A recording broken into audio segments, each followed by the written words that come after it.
Hi, my name is Hannah Persson, and today I'm going to be talking about the rabies virus. So the first question for this communication challenge was basically, why should we get vaccines if vaccines all carry some form of the virus that you're trying to protect against? You know, why would you try to introduce this harmful virus into your body?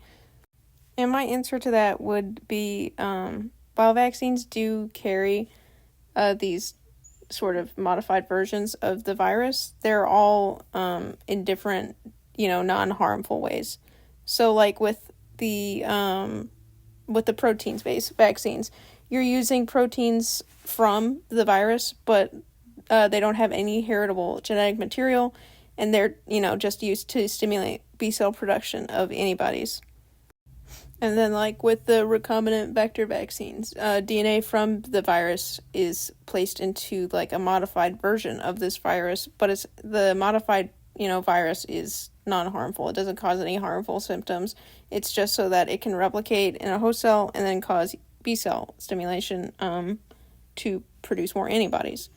So basically, every time that you're getting a vaccine, you're going to introduce a modified version of the virus into your body, but it's in a way that's not going to harm you, and it's in a way that's actually going to help you in the long run and help prevent you from contracting the virus in the future. The next question on the communication challenge was, why should we get this? Why should we get vaccines if some of them have animal DNA contained in them? What if the animal DNA contaminates human DNA somehow?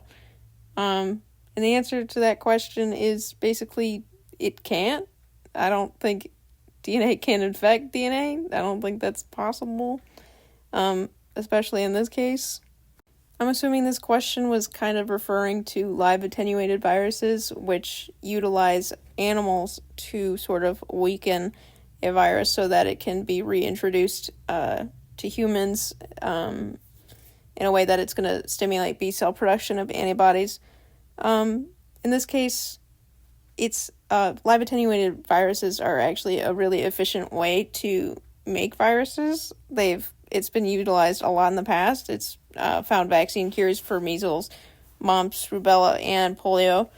So, you can see in the past, it hasn't harmed anyone to, use live attenuated viruses.